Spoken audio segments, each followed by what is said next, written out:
छात्रों, आज हम बहुत ही इम्पोर्टेंट टॉपिक गॉस की प्रमेय का अध्ययन करेंगे। ऐसा कोई वर्ष की परीक्षा नहीं होगी जब इस टॉपिक से कुछ ना कुछ जरूर बोर्ड परीक्षा में ना पूछा जाता हो। बहुत ही इम्पोर्टेंट टॉपिक है ये। प्रमेय या इसके अनुप्रयोग अवश्य परीक्षा में पूछे जाते हैं, तो इसको ध्यान से देखिएगा। मैंने हेडिंग डाला है गॉस की प्रमेय। इसमें लिखा किसी काल्पनिक बंद पृष्ठ से निर्गत विद्युत फ्लक्स φe उस पृष्ठ से परिबद्ध कुल आवेश Q का 1/ε0 गुना होता है। यानी किसी बंद पृष्ठ से जो निकलने वाला विद्युत फ्लक्स है φe, उस पृष्ठ के अंदर जितना आवेश है, कुल आवेश Q का कितना गुना होगा? 1/ε0 गुना होता है। यानी φe = Q/ε0। तो देखिए इसकी उत्पत्ति करेंगे। इसकी उत्पत्ति भी बड़ी इंपॉर्टेंट है। उसके लिए क्या लेंगे हम? देखिए कोई एक पृष्ठ लेंगे। ये मैंने एक पृष्ठ ले लिया। इस पृष्ठ में एक बिंदु O ले लेते हैं। ये O बिंदु ले लिया। इस पे हम +Q आवेश रख देते हैं। ये मान लीजिए +Q आवेश इस बिंदु O पर रखा हुआ है। अब इसके सरफेस पे एक बिंदु P ले लेता हूं मैं। ये बिंदु मेरा P है। इस P पे छोटा सा लघु अवयव dA ले लेते हैं। ये क्या है आपका? dA। आपको मैंने बताया था पीछे कि जो dA है, जो उसका वेक्टर होगा, जो क्षेत्रफल सदिश है, जब भी हम वेक्टर बनाएंगे इस सरफेस के बिल्कुल लंबवत आपका dA वेक्टर होगा। ये क्या होगा? dA vector. अब अगर हम इसको मिलाएं तो P तक की जो दूरी है, O से लेकर P तक की दूरी मान लीजिए R है। ये ऐसे मिला सकते हैं, ये ऐसे मिला लीजिए।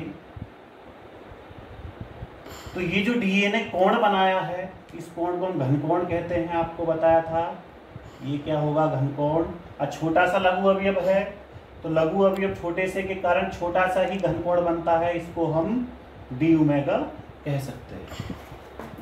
तो इस +Q के कारण जो तीव्रता होगी बिंदु P पर, उसकी जो दिशा होगी, क्योंकि प्लस का आवेश है, आवेश के कारण जो बिंदु पर तीव्रता होती है वो आवेश से दूर की तरफ होगी। यानी बिल्कुल इसी लाइन में हम सीधी, अगर जो वेक्टर होगा वो हमारा क्या होगा? ये E वेक्टर होगा।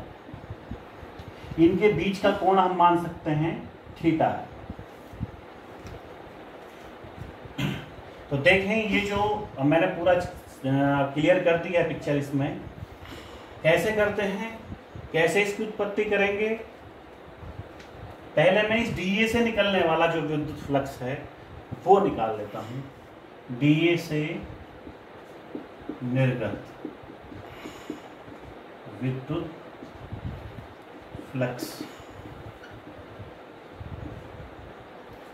d∅e से क्या लिखेंगे? d∅e, क्योंकि भी dA से निकाल रहे हैं।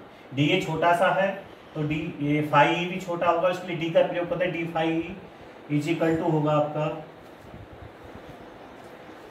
E vector dot dA vector. पिछले चैप्टर में आपको पिछले टॉपिक में पढ़ाया था आपको विद्युत फ्लक्स, तो उसमें d∅e बताया था। d∅e का क्या सूत्र था? E vector dot dA vector.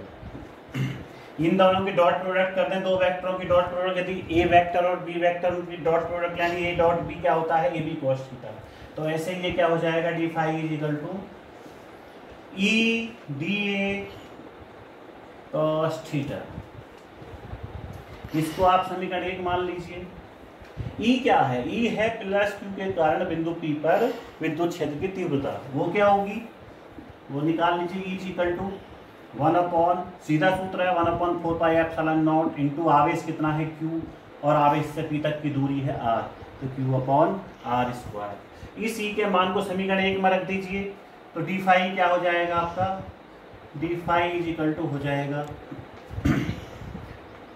1/4πε0 into Q/r²। E के स्थान पर रख दिया, बचा क्या? ये फैक्टर बचा dA cos theta into dA cos theta. मैंने आपको बताया था जब घन कोण पढ़ा रहा है, चूंकि D A cos theta is equal to D A cos theta upon are square, ये होता है आपका डी ओमेगा, ये वाला डी ओमेगा, इस डी ए द्वारा इस पर अंतरित घन कोण। तो देखिए ये मैं इसमें रख देता हूं, तो आपका डी फाई हो जाएगा q upon 4 pi epsilon naught into, देखिए d A cos theta upon are square की जगह डी ओमेगा रख देंगे, तो डी ओमेगा। अब ये हमारा जो निकल के आया है विद्युत फ्लक्स, इस क्षेत्रफल जो लघु अवयव था, जो लघु क्षेत्रफल अवयव था उसके कारण निकला है। अब हम संपूर्ण पृष्ठ से निकाल सकते हैं, जैसा हमने विद्युत फ्लक्स पे भी निकाला था। तो संपूर्ण पृष्ठ से निर्गत विद्युत फ्लक्स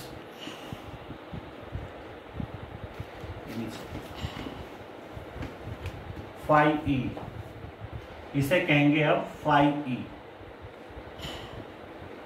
इसके लिए क्या करते हैं बताया था, डी से निकला हुआ है डी फाई। अगर हम पूरे इस जो क्षेत्रफल है इसको छोटे छोटे टुकड़ों से मिलकर बना मान सकते हैं, सभी डी ए होंगे और इन सभी को मैं ऐड कर दूंगा तो किसके कारण निकल आएगा, इस पूरे क्षेत्रफल के कारण निकल आएगा। और इस पूरे का योग करने के लिए क्या करते हैं, तो समेशन का यूज करते हैं या इंटीग्रल का यूज करते हैं। तो यहाँ मैं इंटीग्रल का यूज करूंगा या समाकलन कहते हैं हिंदी में इसको, समाकलन का सिंबल बनाया मैंने ये। और चूंकि पृष्ठ बंद है, बंद पृष्ठ के लिए हम ये इस टाइप का सिंबल बना देते हैं, इसका मतलब है कि पृष्ठ हमारा बंद है। तो फाई इंटीग्रल कर दिया, इसका इंटीग्रल किया है किसका, D phi E. Integral D phi की वैल्यू रख ली ऊपर से, क्या हो जाएगी, Q upon 4 pi epsilon naught into D omega. Omega के पद ही इधर बचेंगे इंटीग्रल के, बाकी सब कांस्टेंट मान के आप बाहर ले लोगे। तो Q upon 4 pi epsilon not integral D omega. अब ये जो डी ओमेगा है आपका, integral D omega, integral D omega का अर्थ है संपूर्ण पृष्ठ से, संपूर्ण पृष्ठ से ओ पर निर्मित घन कोण। वो क्या बताया था मैंने, वो आपको बताया था, वो कितना होता है, वो होता है आपका 4 पाई। ये क्या है आपका, संपूर्ण पृष्ठ से, संपूर्ण पृष्ठ से अंतरित घन कोण। तो इसको रख देंगे हम। अब हमारा हो जाएगा फाई ई हो जाएगा हमारा Q upon 4 pi epsilon naught into 4 पाई। अब देख रहे हैं 4 पाई से 4 पाई खत्म, तो phi E is equal to आ जाता है क्यू अपॉन एप्सिलॉन नॉट। ये क्या है, हमारी गॉस की प्रमेय है। तो इस प्रकार इस गॉस की प्रमेय को सिद्ध करते हैं। गॉस की प्रमेय का एक आपको मैं उदाहरण दूं तब थोड़ा समझ में आएगा। इसको अप्लाई कैसे करते हैं, ये मान लीजिए कोई आपका पृष्ठ है, इस पृष्ठ पे आपके बहुत, इसके अंदर बहुत सारे आवेश हैं। मान लीजिए ये प्लस Q1 यहाँ रखा है, प्लस Q2 यहाँ रखा है, माइनस Q3 यहाँ रखा है, माइनस Q4 यहाँ रखा है, प्लस Q5। तो यदि हम इस पृष्ठ से निकलने वाला विद्युत फ्लक्स निकालें तो कैसे निकालेंगे, phi E is equal to होगा हमारा, हम जो Q ले रहे हैं, Q का अर्थ है कि जितने भी इस पृष्ठ के अंदर आवेश हैं उन सभी का योग, मीन्स सिग्मा Q। सिग्मा का मतलब है समेशन, योग अपॉन एप्सिलॉन नॉट।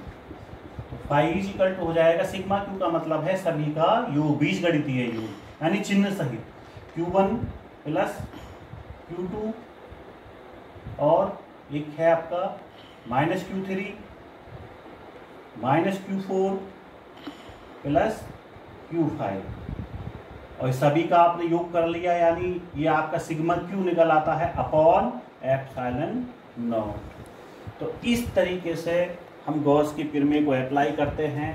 इसको आप ध्यान से देखेंगे। मिलते हैं अगली वीडियो में।